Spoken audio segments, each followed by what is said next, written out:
하나님 말씀 봅니다. 하나님 말씀 창세기 30장 1절에서 43절까지입니다. 창세기 30장 1절에서 43절까지, 본문이 길어서 1절에서 8절까지만 제가 봉독하겠습니다. 하나님 말씀이 이러합니다. 라헬이 자기가 야곱에게서 아들을 낳지 못함을 보고 그의 언니를 시기하여 야곱에게 이르되 내게 자식을 낳게 하라. 그렇지 아니하면 내가 죽겠노라. 야곱이 라헬에게 성을 내어 이르되 그대를 임신하지 못하게 하시는 이는 하나님이시니 내가 하나님을 대신하겠느냐. 라헬이 이르되 내 여종 비라에게로 들어가라. 그가 아들을 낳아 내 무릎에 두리니 그러면 나도 그로 말미암아 자식을 얻겠노라 하고 그의 시녀 비라를 남편에게 안으려 주매 야곱이 그에게로 들어갔더니 비라가 임신하여 야곱에게 아들을 낳은지라. 라헬이 이르되 하나님이 내 억울함을 푸시려고 내 호소를 들으사 내게 아들을 주셨다 하고 이로 말미암아 그의 이름을 단이라 하였으며, 라헬의 시녀 비라가 다시 임신하여 둘째 아들을 야곱에게 낳음에 라헬이 이르되 내가 언니와 크게 경쟁하여 이겼다 하고 그의 이름을 납달리라 하였더라. 아멘.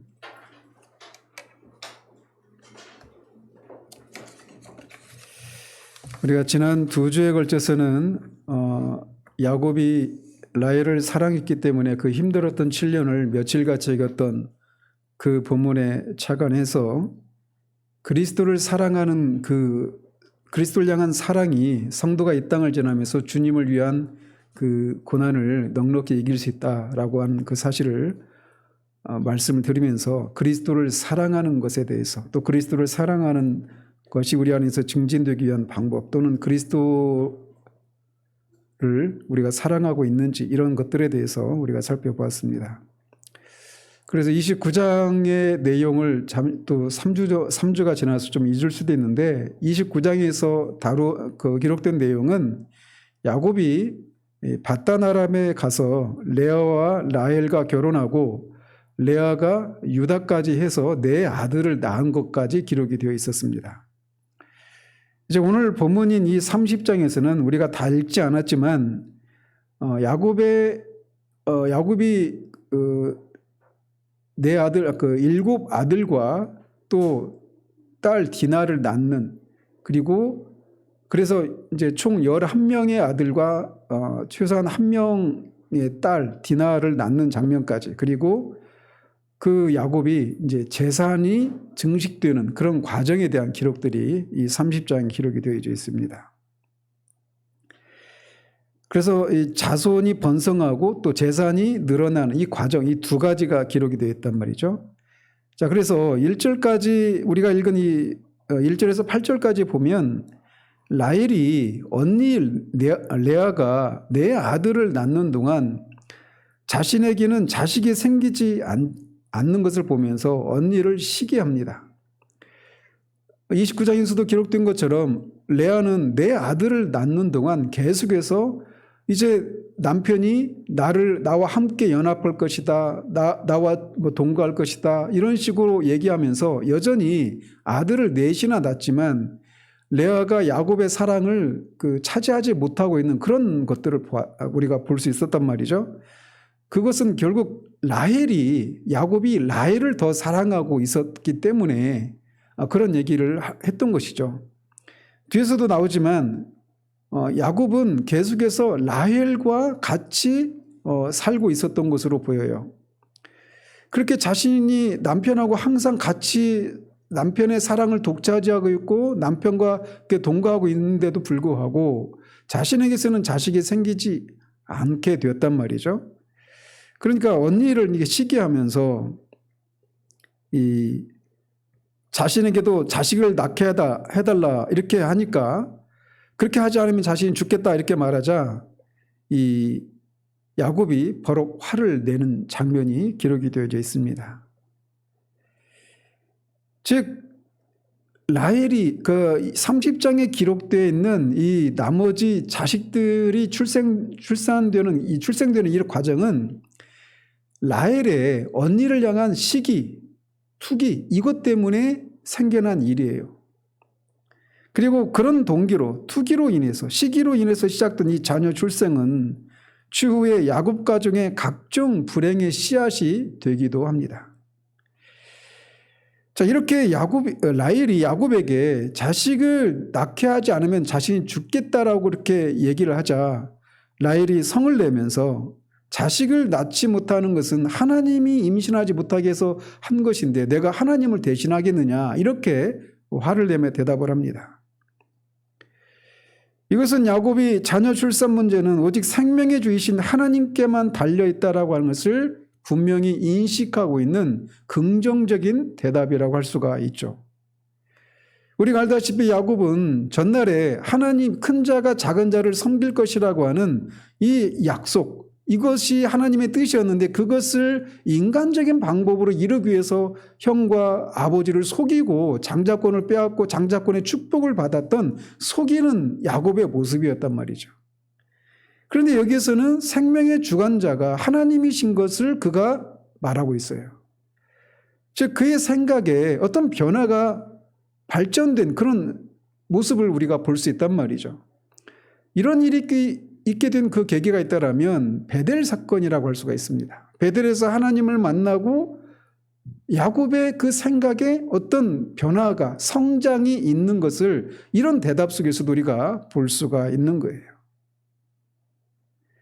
그래서 라헬은 그런 대답을 듣자 라헬은 그녀의 시녀 비라를 야곱에게 주어서 단과 납달리라고 하는 두 아들을 낳습니다.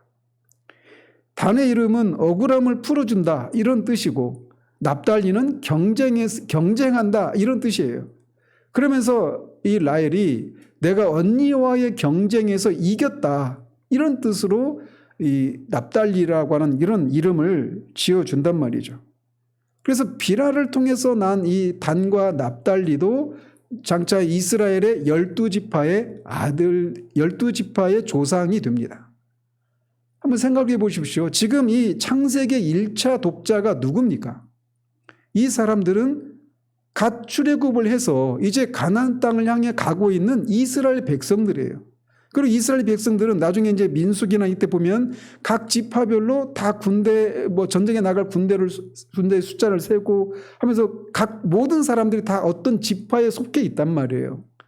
그래서 이렇게 자신의 지파의 조상들이 어떻게 생겨났는지 이 얘기를 1차적으로 이들이 듣고 있는 거예요.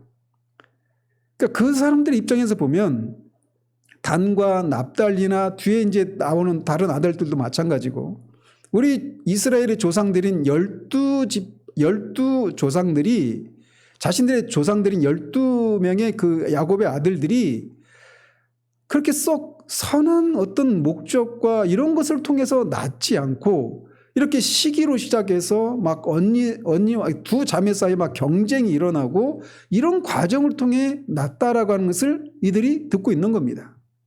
그들의 마음이 어땠을까? 이걸 이제 뒤에서 한번 살펴보자라는 겁니다.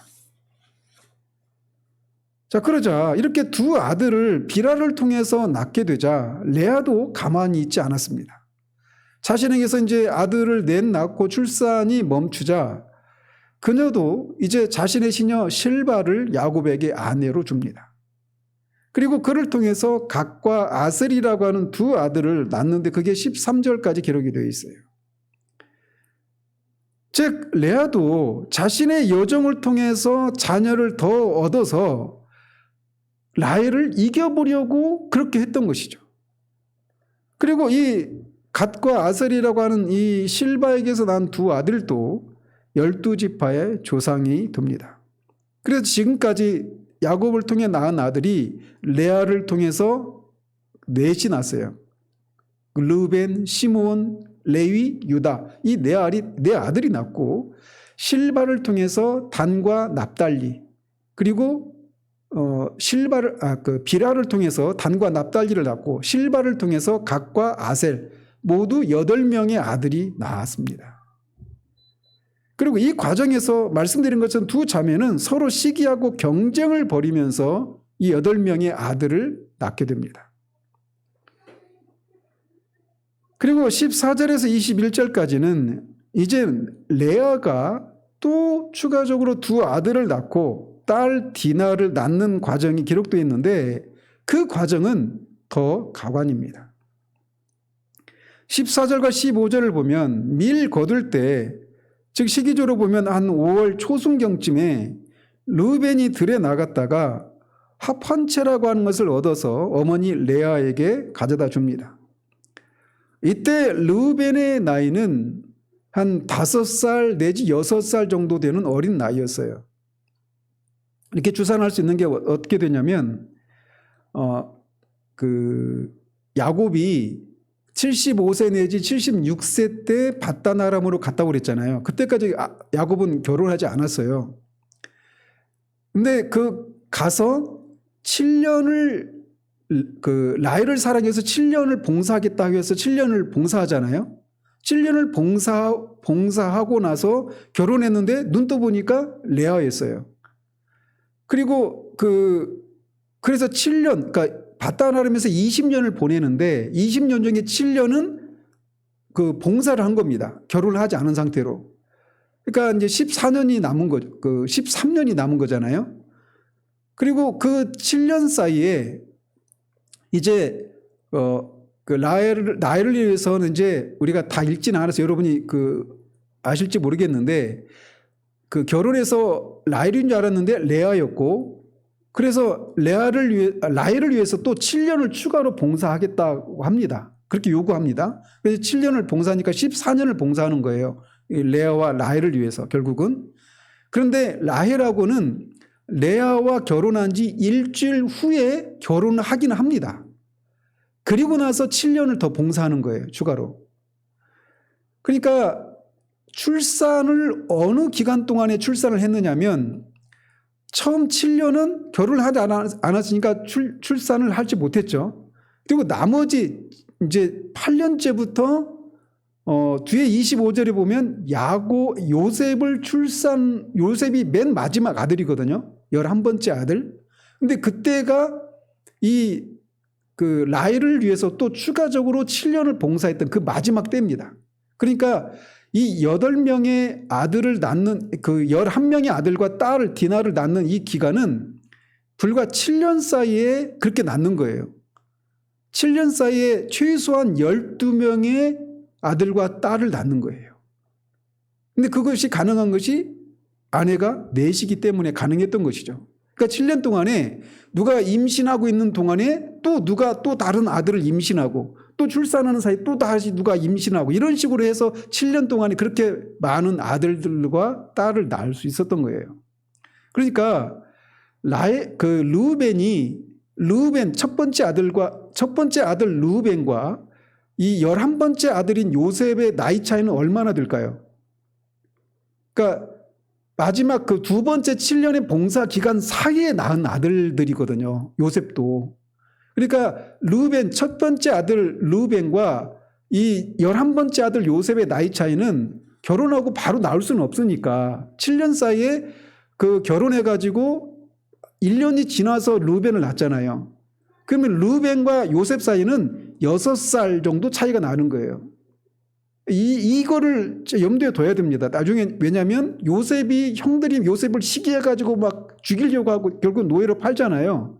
그 과정에서 보면 우리가 언뜻 생각하기에 요셉은 나이가 어린데 형들은 나이가 엄청 많은 형들이 요셉을 시기해서 막 팔아버렸다 이렇게 생각할 수 있잖아요. 우리가 통상적으로 보면 우리 지수자매하고 큰오빠하고 막 나이 차가 나가지고 굉장히 잘 대준다 이런 얘기를 들었는데 일반적으로 보면 나이 차가 많이 나면 시기하고 형제들 간에 시기하고 질투하고 이런 게 적어요. 일반적으로. 그런 것을 생각하면서 아니 형들이 어떻게 이 어린 요셉을 그렇게 시기하고 질투하지 생각할 수 있는데 충분히 그럴 수 있다는 거예요. 나이 차이가 딱 그만한 거예요. 최대 6살 차이고 다 1살, 2살, 3살 이런 차이들이었던 거죠. 어쨌든 르우벤이 밀밭에 나가서 추수할 때 어른들을 따라갔다가 합한채라고 하는 것을 발견했던 모양이에요. 합한채라고 하는 게 우리말로 번역된 이 합한채는 이 팔레스타인 들판에서 발견되는 그런 식물인데 만드라고라라고 하는 그런 이름의 식물이라고 합니다. 그 식물의 열매가 합한채라고 그렇게 번역을 했어요. 그래서 이게 당시 고대 근동에서는 이거를 뭐 성적인 흥분을 이렇게 막 가중시키는 그런 죄음죄나 또는 강장죄 혹은 임신을 촉진시키는 그런 식물로 여겼답니다. 그런 배경을 가지고 있었던 거예요. 그런데 라헬이 언니에게 합한채를 달라고 요구하는 것을 보면 이게 임신을 촉진시키는 그런 열매다 이렇게 생각을 했던 모양이에요. 그래서 라헬이 그 언니에게 합한채를 청구했다 이렇게 번역을 하는데 원어의 의미를 살려서 보면 막 라헬이 아양을 떨면서 언니한테 언니 나 그거 좀 줘 막 하면서 그 아양을 떠는 방식으로 이렇게 요구했다 이렇게 되어 있습니다. 그러니까 언니 입장에서는 얼마나 얄밉겠어요 이 동생이. 그래서 레아가 그렇게 얘기를 하는 거예요. 네가 내 남편을 빼앗은 것이 작은 일이냐. 그런데 네가 내 아들의 합한 채도 빼앗고자 하느냐 이렇게 말을 하는 겁니다. 그러니까 이 말을 보면 레아가 야곱의 사랑을 여전히 받지 못하고 있는 것을 보여주고 있는 거예요. 그러니까 라헬과 야곱이 지금 같이 살고 있는 거예요. 그런데 합한 채를 달라고 하는 것은 그게 임신 촉진죄로 다 인식을 하고 있는 상황이니까 라헬이 그것을 가져다가 임신이라도 하게 되면 그래서 아들이라도 낳게 되면 이제 그나마 남아있는 그런 사랑마저도 완전히 사라질 것에 대한 염려가 있었던 거죠. 레아 입장에서 보면. 그래서 이런 얘기를 하는 겁니다. 그러자 라헬이 그러면 언니 아들의 합한죄 대신에 오늘 밤은 내 남편하고 동침을 해라 이렇게 얘기를 하는 거예요. 그러니까 라헬이 임신 촉진죄라고 믿었던 합한죄를 얻기 위해서 남편을 언니에게 하룻밤 양도하겠다고 제안하는 겁니다. 이것은 야곱의 잠자리를 라헬이 주관하고 있었다라고 하는 것을 보여주는 거예요. 그런데 이런 과정에서 두 자매가 어떤 수치심이나 이런 게 전혀 없는 그런 모습을 보는 거예요. 상상할 수가 없는 얘기죠, 사실. 이것은 하나님이 창세기 2장에서 우리가 결혼 제도에 대해서 우리가 이미 첫 번째 결혼의 장면이 나오면서도 말씀을 드렸지만 하나님이 결혼에 대한 하나님의 원리는 일부 일처제예요.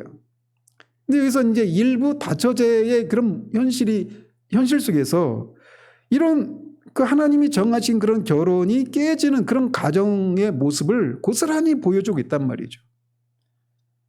그러니까 야곱이 라헬과 살고 있으면서 라헬이 오늘은 내 종하고 자라. 또 언니하고 자라. 또 언니의 그 시녀하고 자라. 이런 식으로 그렇게 하는 겁니다. 라헬하고 살면서. 그러니 얼마나 그 가정이 어떤 성적인 이런 부도덕한 모습들이 고스란히 드러나고 있는 거예요. 이런 모습이. 그래서 나중에 이것은 자녀들에게도 영향을 미치거든요. 그래서 나중에 르우벤이 빌하와 잠자리를 같이 합니다. 35장에 보면. 어쨌든 하나님이 정하신 그런 질서를 어기게 되는 모습 속에서 그것이 항상 어떤 쓴 열매를 맺게 되는 것을 여기서도 볼 수가 있어요. 어쨌든 이 두 자매 사이에 그런 흥정이 있었는지도 모른 채 저물 때 돌아온 야곱에게 레아가 그를 영접합니다. 다른 날 같으면 아마 라헬이 그를 영접했겠죠. 그런데 그날은 레아가 그를 영접하면서 자신의 아들의 합한채로 당신을 샀으니 오늘은 나에게 들어오라 이렇게 하면서 그날 밤에 야곱이 레아와 동침합니다. 그리고 레아가 5번째 아들을 낳고 이사갈이라고 하는 이름을 지어줍니다. 이사갈이라고 하는 것은 값이라고 하는 그런 의미가 있어요. 그래서 레아가 그렇게 얘기하잖아요. 내가 자신이 실바를 야곱에게 준 값으로, 야곱에게 준 대가로 내가 아들을 낳았다 이렇게 생각하는 겁니다. 그런데 모세는 뭐라고 기록하느냐면 하나님이 레아의 소원을 들어서 레아가 아들을 낳았다 이렇게 말을 하고 있는 거예요. 즉 레아가 이사갈을 낳은 것은 레아가 어떤 값을 치른 대가로 얻은 것이 아니라 하나님의 은총으로 얻었다라고 말을 하고 있는 것이죠. 그래서 앞에서도 말씀드린 것처럼 창세기의 1차 독자인 이스라엘로 하여금 이스라엘이라고 하는 나라의 기원이 이스라엘의 어떤 특별함에 있지 않고 오직 하나님의 은혜로 말미암았다라고 하는 것을 이런 세세한 장면을 통해서도 말을 해주고 있는 거예요. 그래서 나중에 신명기를 통해서도 하나님은 그것을 분명히 하십니다. 신명기 7장 6절에서 8절까지 보면 이렇게 되어 있어요. 너는 여호와 내 하나님의 성민이라. 내 하나님 여호와께서 지상 만민 중에서 너를 자기 기업의 백성으로 택하셨나니 여호와께서 너희를 기뻐하시고 너희를 택하심은 너희가 다른 민족보다 수요가 많기 때문이 아니니라. 너희는 오히려 모든 민족 중에 가장 적으니라. 여호와께서 다만 너희를 사랑하심으로 말미암아 또는 너희의 조상들에게 하신 맹세를 지키려 하심으로 말미암아 자기의 권능의 손으로 너희를 인도하여 내시되 너희를 그 종되었던 집에서 애굽왕 바로의 손에서 속량하셨다라고 말하고 있어요. 그러니까 지금 출애굽한 이스라엘 백성들의 출애굽을 한 그런 것도 하나님의 은총이고 또 그들이 그렇게 이스라엘이라고 하는 하나님의 그런 신정국가가 형성된 것도 하나님의 택하심의 결과이고 또 조상들에게 약속하신 것의 결과이지 너희들의 어떤 특별한 때문이 아니라고 하는 것을 제차 3차 말씀하고 계시단 말이죠.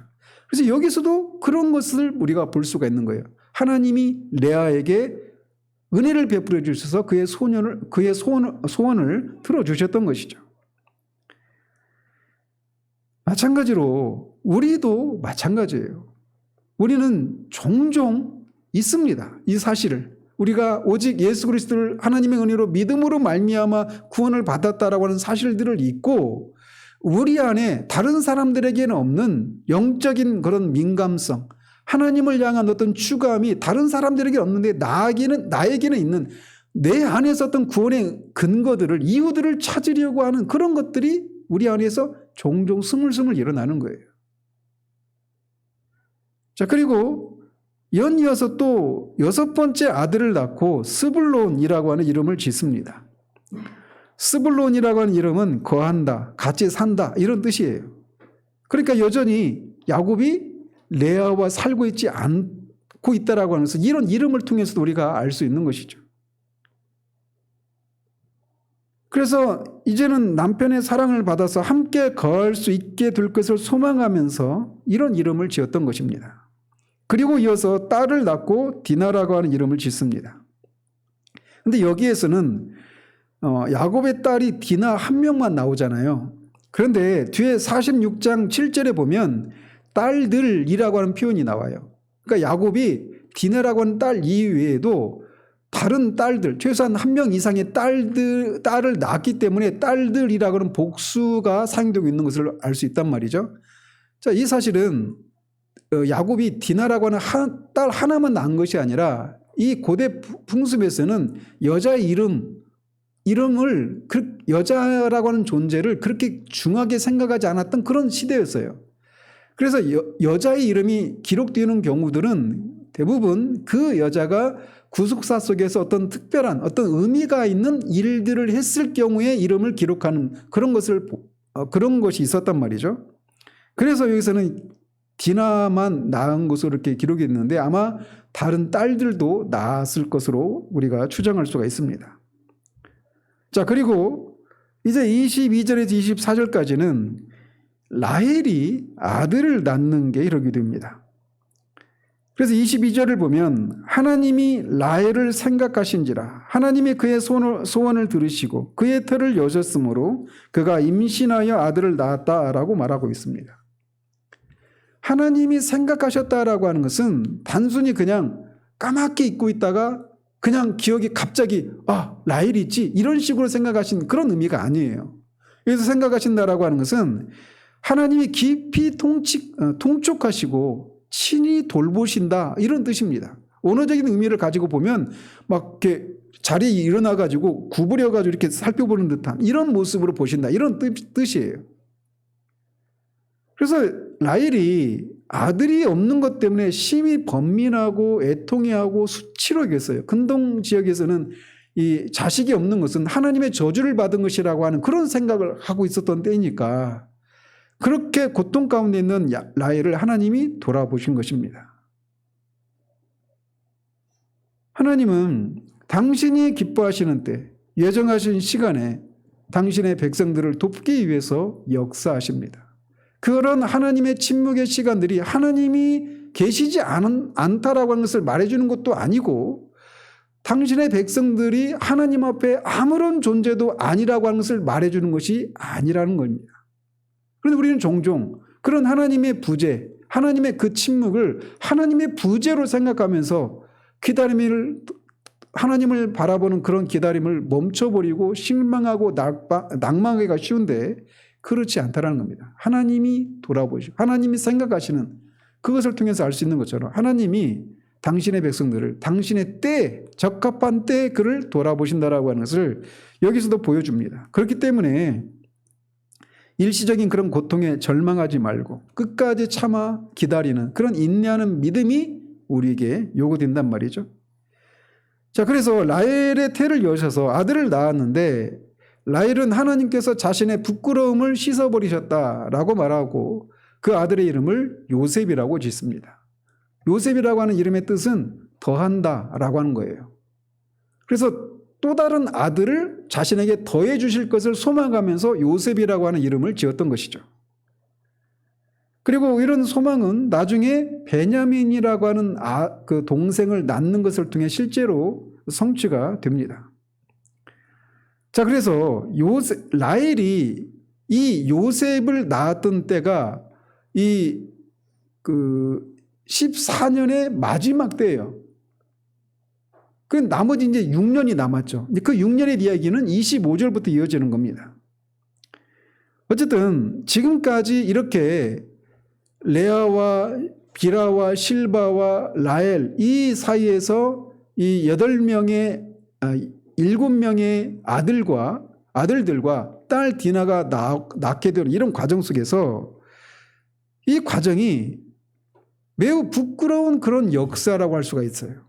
시기와 그런 투기하는 마음으로 경쟁하듯이 그렇게 경쟁하는 과정에서 아들들을 낳은 거예요. 그리고 하나님이 세워놓으신 그런 일부일처제라고 하는 신성한 결혼제들을 깨면서 그렇게 나온 그런 과정을 보여주고 있단 말이죠.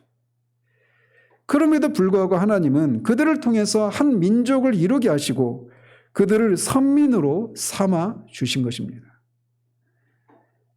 따라서 이스라엘이 하나님의 택한 백성이 된 것은 그들이 앞에서도 말씀드린 것처럼 신명기 7장에서 말씀하고 있는 것처럼 그들이 다른 민족보다 우월해서가 아니라 전적으로 하나님의 무조건적인 은혜의 결과라고 하는 것을 말해주고 있단 말이죠.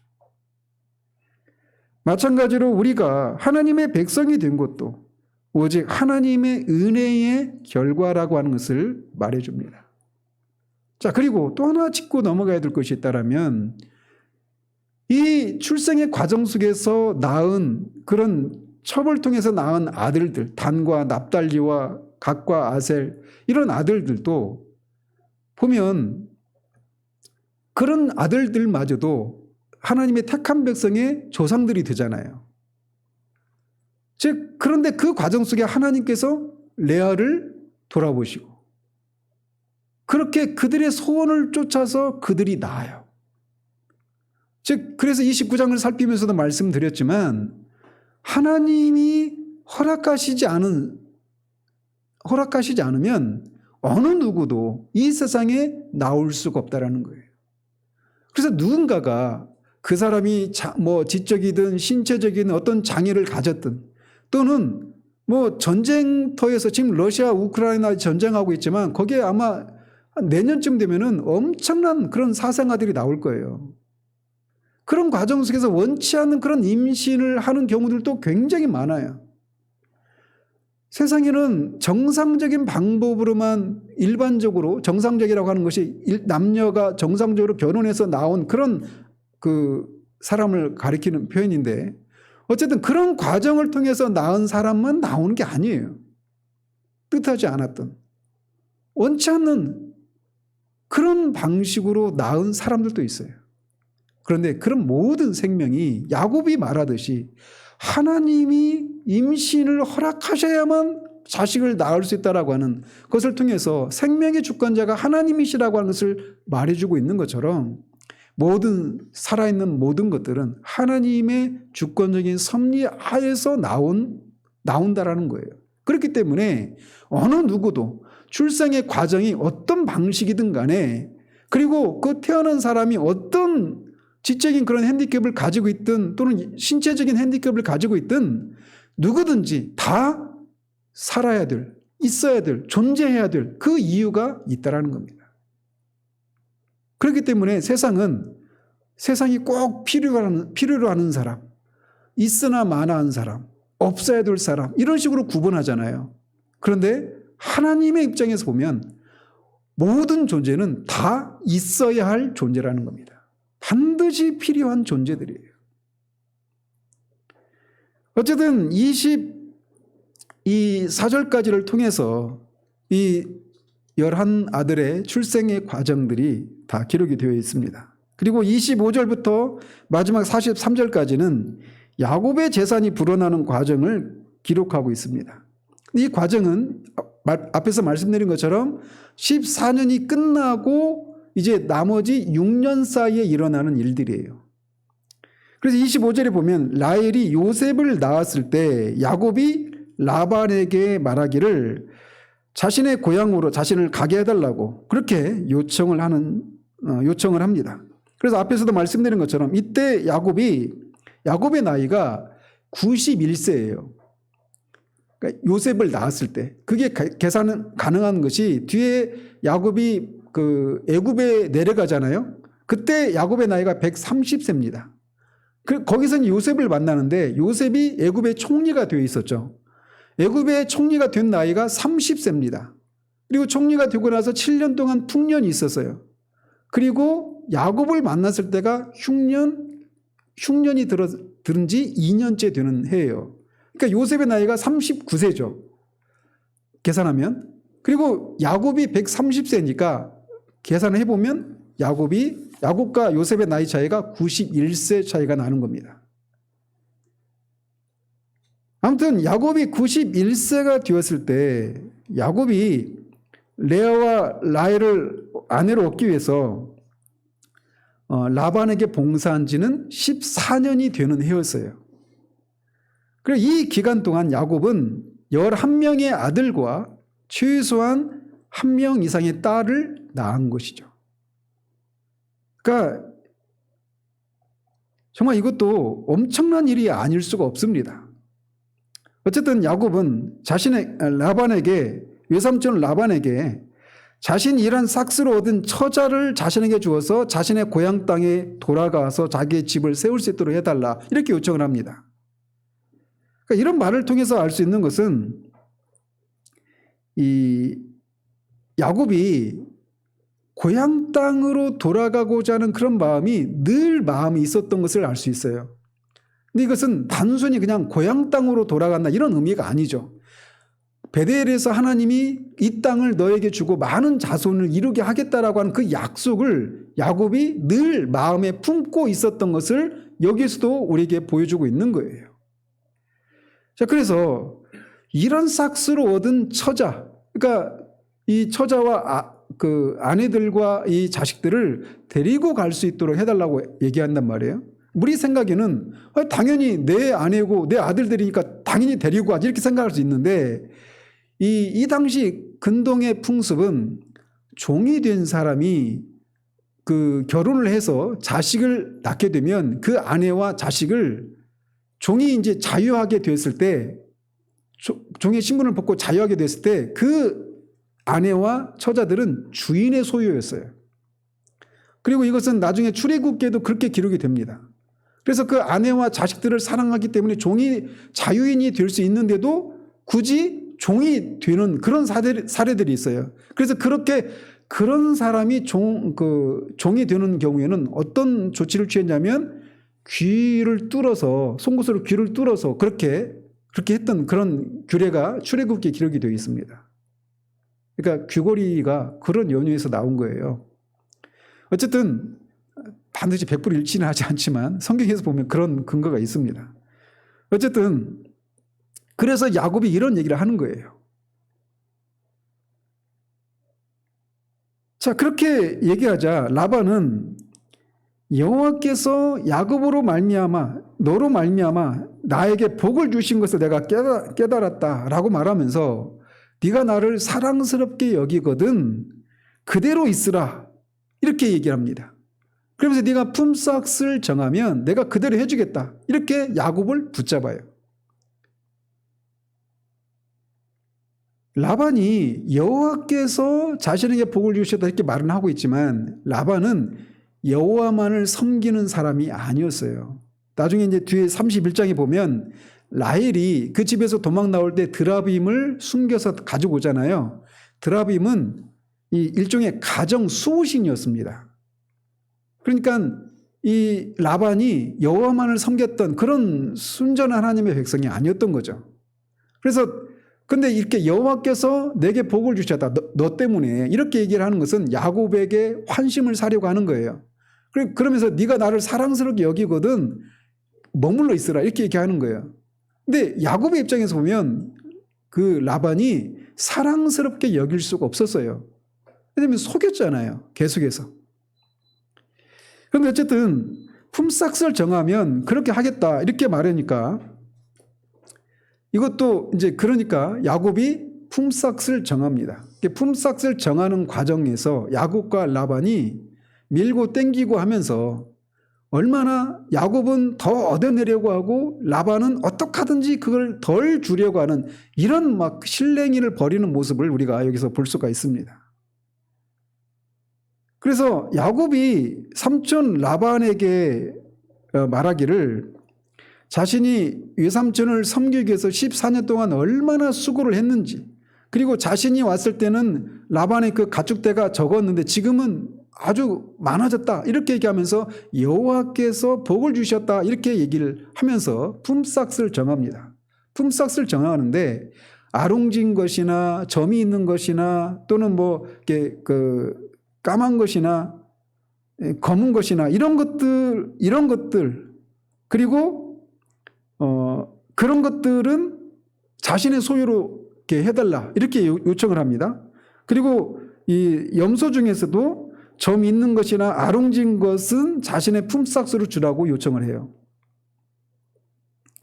그리고 훗날 자신의 품삯을 조사할 때 자신이 치는 양떼 중에서 이런 혼합된 색깔을 가진 이런 양이나 염소나 이런 떼가 아닌 다른 것들이 그러니까 단색의 그런 가축들이 있으면 그거는 훔친 것으로 여겨도 좋다 이런 식으로 얘기를 합니다. 그러니까 라반이 어떤 조치를 취했냐면 자신의 그 가축들 중에서 이렇게 야곱의 품삯이 될 이런 양과 염소들은 골라내가지고 그걸 야곱에게 준 게 아니라 라반이 자기 아들들에게 줘버립니다. 그리고 야곱에게 준 것은 그런 것들이 없는 그냥 단색으로 된 양과 염소 이런 떼를 준 거예요. 그리고 자기 아들 라반이 자기 아들들에게 준 그 양떼들을 그 색깔이 혼합되어 있는 이런 가축들을 데리고 사흘길을 떨어진 거리에서 이렇게 양떼 그런 것들을 치도록 합니다. 그 얘기는 혹시나 이런 것들이 막 와가지고 여기서 짝짓기를 해서 혹시나 그런 것들이 나와서 야곱의 그 품삯으로 돌아가지 않을까 이렇게 해서 그런 조치를 취한 거예요. 그러니까 이 과정 속에 얼마나 라반이 야비하고 야곱을 어떻게 하든지 덜 주려고 하는 이런 속셈을 고스란히 드러내고 있는 거죠. 그런데 어쨌든 그렇게 했습니다. 그리고 야곱이 이제 라반의 양떼와 이런 염소떼들을 양을 치는 거예요. 근데 거기에는 색깔이 있는 게 없어요. 다 그냥 단색으로 된 겁니다. 그러니까 흰 양떼만 있는 거예요. 염소도 마찬가지고. 그런데 야곱이 잔꾀를 부리죠. 그래서 이 양이나 이런 염소가 이제 임신할 때가 된 것 같은 때에 물을 먹으려고 오면은 버드나무나 신풍나무나 이런 나무 가지의 열매를 가지의 껍질을 벗겨서 이 물 구유 앞에 세워놓습니다. 그리고 이제 그걸 보고 이 양이나 염소가 교미를 할 때 거기에서 야곱의 품삯들이 해당되는 그런 양과 염소가 낳는 거예요. 그리고 나중에는 건강한 양과 염소에게만 그런 조치를 취하고 건강하지 않은 양과 염소에게는 그런 걸 하지 않아서 비리비리한 것들, 이런 것들은 다 라반의 소유가 되고 건강한 양과 염소들은 야곱의 그렇게 소유가 되는 그런 조치를 취합니다. 자, 이렇게 야곱이 할 때 야곱이 무슨 어떤 유전하게 어떤 정통한 사람이 아니잖아요. 그러니까 겉으로 멀쩡하게 하얀색이더라도 그 안에 그런 혼합된 그런 색깔을 가진 그런 유전자가 있어서 그렇게 결혼을 해도 짝짓기를 해도 그 사이에서 혼합된 색깔의 그런 가축들이 나올 것이다. 이런 생각을 야곱이 가졌던 게 아니잖아요. 그죠? 근데 그래서 그런 조치를 한 거예요. 근데 그 생각에는 두 가지, 야곱이 그런 조치를 취한 것에는 두 가지 생각이 있었던 겁니다. 하나는 뭐냐면, 이런 조치를 취하면 그렇게 혼합된 색깔을 가진 가축이 나을 것이라고 하는 근동지역의 속설을 그가 믿었던 거예요. 그 한 가지와 또 하나는 뭐냐, 하나님께서 앞에서도 여호와께서 이렇게 삼촌의 양떼를 많게 해주셨다라고 하는 이런 것을 야곱이 또 믿었던 거죠. 그러니까 근동지역의 속설을 믿는 것 플러스 하나님께서 자신에게 복을 주셔서 자신이 품삯으로 정한 것들을 많게 해주실 것이다라고 하는 이런 두 가지가 혼합되어 있었던 거예요. 자, 그래서 이렇게 막 둘 사이에서 야비하게 막 흥정을 하고 어떻게 하든지 덜 주려고 하고 어떻게 하든지 자신의 그 소유를 늘려보려고 하는 그런 어떤 잔꾀를 부리는 이 두 사람들의 그런 이해타산과는 상관이 없이 하나님께서는 야곱에게 복을 주셔서 야곱의 재산이 6년 사이에 엄청나게 늘어납니다. 그래서 나중에는 이제 31장에서 보겠지만 이 라반과 그의 아들들이 야곱을 막 이제 시기하고 우리 아버지 재산을 다 빼앗아갔다라고 말할 정도로 그렇게 재산의 그런 차이가 많이 나게 됩니다. 이런 상황을 통해서 우리가 알 수 있는 건 뭐냐? 하나님은 이 야곱이 이렇게 얄팍한 그런 계략에 의존하는 야곱을 하나님이 벌을 주실 수도 있어요. 하나님을 의지하지 않고 그런 어떤 속설을 의지해서 미신적인 행위를 통해서 그렇게 재산을 증식시키려고 한 시도니까 말이죠. 오히려 이 혼합 새끼의 출산을 방지하려고 했던 라반의 조치가 야곱보다도 더 상식적이죠. 오히려. 그죠? 그런데도 하나님이 야곱에게 복을 주시는 겁니다. 가나안 귀향이라고 하는 이 땅과 후손의 약속, 그 약속의 계승자로서 야곱이 언젠가는 꼭 행해야 했던 그런 것을 이런 과정을 통해서 결행할 수 있도록 하나님께서 그에게 복을 주시는 거예요. 자녀는 14년 동안 11명의 아들들과 최소한 1명 이상의 딸을 낳았어요. 많은 자손을 이뤘죠. 바다나람에 올 때는 결혼도 하지 않고 홀홀 단신, 빈털터리로 왔었잖아요. 근데 많은 자식을 가질 수 있게 되었습니다. 근데 문제는 그 자식을 먹여 살리려면 재산이 필요하단 말이에요. 그거를 하나님이 마련해 주시는 것입니다. 그 과정 속에 야곱의 그 잔꾀 이런 것들을 하나님이 허용하시는 거예요. 그래서 통상적인 그런 수준 이상의 큰 복을 야곱에게 베풀어 주셨던 겁니다.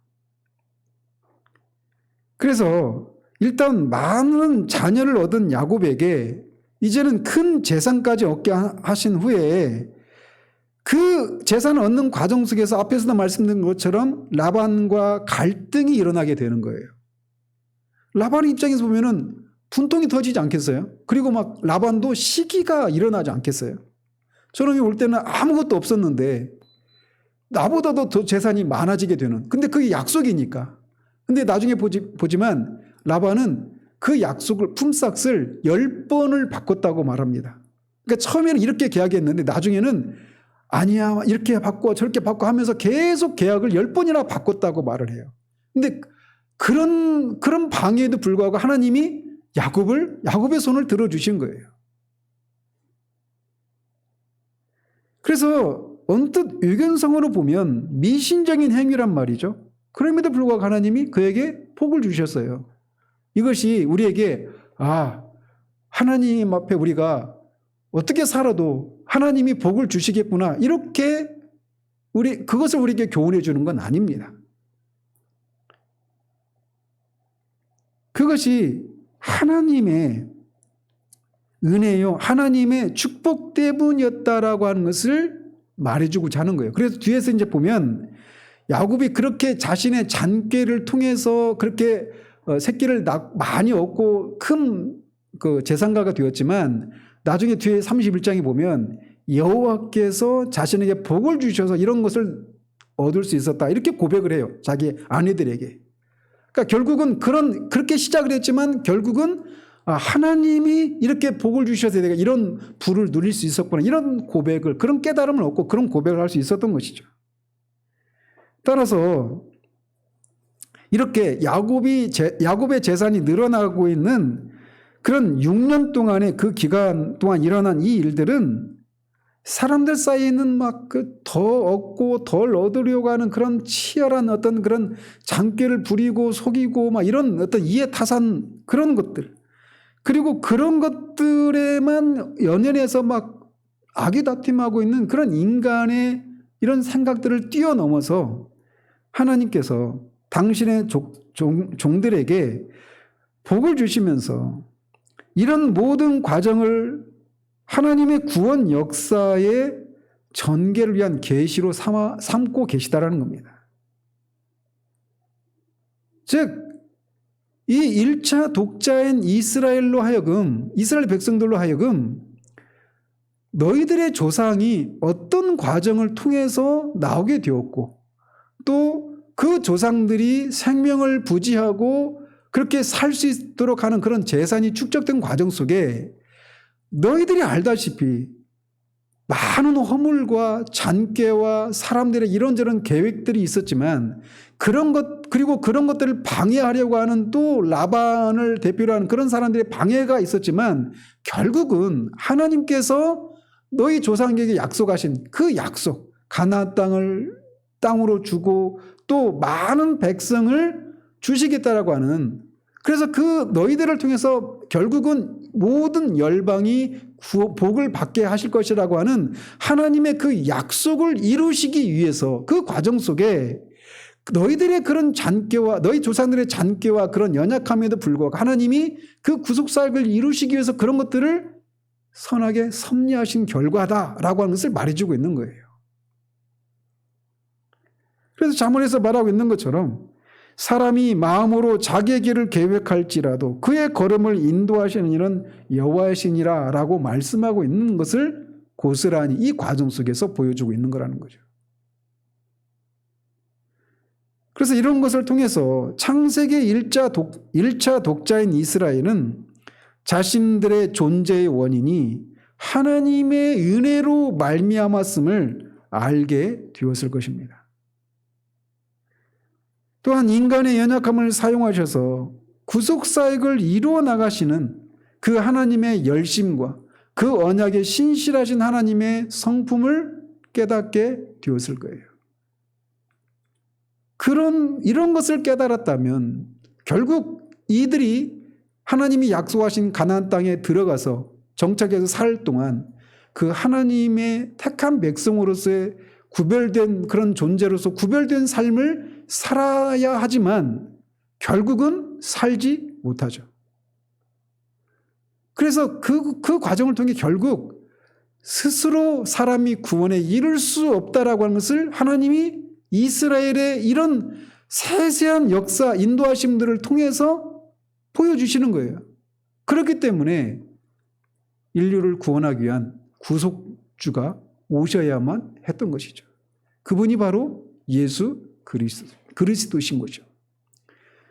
그래서 우리의 구원이 우리의 선함과 우리 어떤 종교적인 열심과 이런 것 때문에 생겨난 것이 아니라고 하는 것을 다시금 여기에서도 우리는 교훈받게 되는 거예요. 그렇기 때문에 우리는 오직 예수 그리스도로만 자랑해야 되고, 특별히 예수 그리스도의 십자가만을 자랑해야 할 이유가 바로 여기에 있는 것입니다. 우리도 하나님 앞에 여전히 온전치 못한 그런 모습이 여전히 남아 있습니다. 야곱을 보십시오. 하나님을 베델에서 만나고 하나님으로부터 그런 약속을 받았어요. 그럼에도 불구하고 이후의 삶 가운데 여전히 온전한 모습이 간간히 보이지만 여전히 이런 잔꾀를 부리고 그런 그 근동의 속설들을 의지해서 하나님만이 아니라 다른 방법으로 뭔가를 해보려고 하는 이런 시도들을 끊임없이 한단 말이에요. 그런데 나중에 보면 이제 베냐민을 애굽에 보내야 되는 그런 상황이 있을 때 결정적으로 그가 내가 아들을 잃으면 잃으리라 라고 하는 그런 믿음을 보이는 데까지 나갑니다. 그가 이런 시련과 이런 실패와 그런 실패에도 불구하고 하나님이 그를 또 그런 실패를 통해서 선하게 섭리하시는 이런 하나님의 선하심과 하나님의 그런 그 전능하심, 하나님의 주권을 경험하면서 이제 그가 온전히 하나님께 모든 것을 맡기는 그런 모습을 보여주는 거예요. 그리고 나중에는 그가 죽을 때 가나안 땅을 차지하지 못하고 죽거든요. 여전히 애굽에 살고 있을 때 죽었단 말이에요, 야곱이. 그런데도 하나님을 경배하면서 죽습니다. 하나님이 약속하신 것을 자신의 눈으로 직접 보지를 못했어요. 그런데도 하나님을 경배하면서 죽어요. 왜? 지금까지 내 삶을 이렇게 인도하신 하나님이 반드시 약속하신 것을 이루실 것이다라고 하는 것을 확신했기 때문에 직접 자신의 눈으로 보지 못했음에도 불구하고 그 하나님을 경배하면서 침상에서 그렇게 죽음을 맞습니다. 이거는 우리에게 굉장히 시사하는 바가 커요. 여러분들 중에는 분명히 여러분의 자녀들로 인해서 염려하고 근심하는 사람들이 분명히 있어요. 내가 죽으면 얘는 어떻게 될까? 이런 염려를 하는 사람들이 있어요. 저도 자식을 키워가면서 자녀들을 생각하면 막 이 느슨해졌던 마음에 막 불이 붙어요. 쟤들 저렇게 하다가 어떡하지? 이런 염려들이 막 일어날 때 말할 수 없는 두려움이 몰려옵니다. 자녀를 생각하면 그래요. 내 인생이라면 그냥 내가 그냥 하면 되겠는데 자녀가 잘못되거나 또는 막 그런 것들을 생각할 때 말할 수 없이 두려워요. 그런데 야곱의 생을 우리가 보면서 야곱이 말씀드린 것처럼 하나님이 약속하신 것을 직접 눈으로 보지 못했음에도 불구하고 하나님을 경배하면서 죽는단 말이에요. 그 남겨진 그 미션이 이제 자신이 해야 될 일은 거기까지인 거죠. 그리고 그 나머지 이것은 하나님이 하실 것이라고 하는 그것이 있었기 때문에 아직 눈앞에서 그게 현실이 되지 못했음에도 불구하고 경배하면서 죽는 거예요. 그런 것처럼 우리도 우리의 삶을 그렇게 살아야 한다는 겁니다. 아직 우리는 여기 30장에 보여지는 야곱과 같은 그런 사람일 수 있어요. 하나님을 믿고 하나님의 뜻대로 살려고 하지만 여전히 인간적인 방법으로 잔꾀를 부리고 그래서 이런저런 실패를 경험하기도 하고 그래요. 그럼에도 불구하고 하나님이 그런 것을 통해서라도 합력하셔서 결국은 선을 이루어내시는 분이시다라고 하는 것을 이 야곱의 생을 통해서 우리가 보면서 우리에게도 그렇게 하실 것이라고 하는 것을 믿고 그렇게 두려운 우리의 불확실한 미래를 우리가 직면할 수 있게 된다는 것이죠. 야곱의 하나님은 예수 그리스도를 통해 우리의 하나님이시기도 합니다. 그 하나님께 우리의 삶을 전적으로 맡김으로 우리가 비록 실패하고 그래서 한 번밖에 없는 삶 가운데 실패했을 때 내가 어떻게 될까에 대한 그런 염려가 크지만 우리에게는 하나님이 계시기 때문에 그 하나님을 인해서 우리의 삶을 소망으로 하루하루의 삶을 살아갈 수 있는 우리 모두가 되기를 우리 주님의 이름으로 축원드립니다. 기도하겠습니다.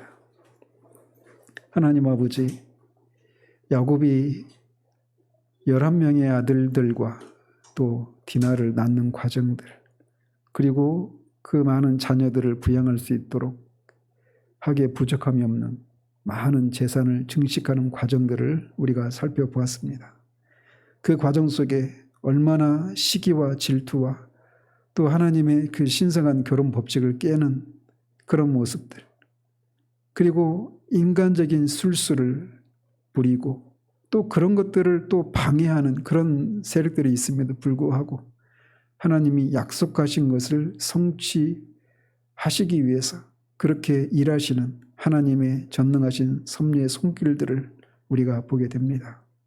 아버지 하나님, 그런 것처럼 우리의 삶 또한 그렇게 하나님의 전능하신 섭리 아래에 우리가 있음을 믿음의 눈으로 볼 수 있는 우리들 될 수 있도록 도우시옵소서. 그래서 정말 우리가 여전히 30장의 야곱이 아닌 장차 야곱이 그렇게 하나님 앞에 온전히 모든 것을 맡길 수 있는 데까지 나갔던 것처럼 그것이 우리들의 되어져야 될 모습인 것을 바라보며 그렇게 하루하루를 하나님을 의지하고 하나님께 전적으로 맡기며 우리의 삶을 살아가는 우리들 될 수 있도록 도우시옵소서. 그래서 우리 보기에는 아직도 해결해야 될 삶의 인생의 그런 많은 숙제들이 남아 있음에도 불구하고 내 인생 가운데 하나님이 그렇게 나를 인도하시고 이렇게 이끌어주신 하나님이 우리가 풀어야 될 숙제들도 여전히 하나님 그렇게 해주실 것을 믿고 편안한 가운데 하나님의 품에 안길 수 있는 우리들 될 수 있도록 도우시기를 원합니다. 예수 그리스도 이름으로 기도합니다. 아멘.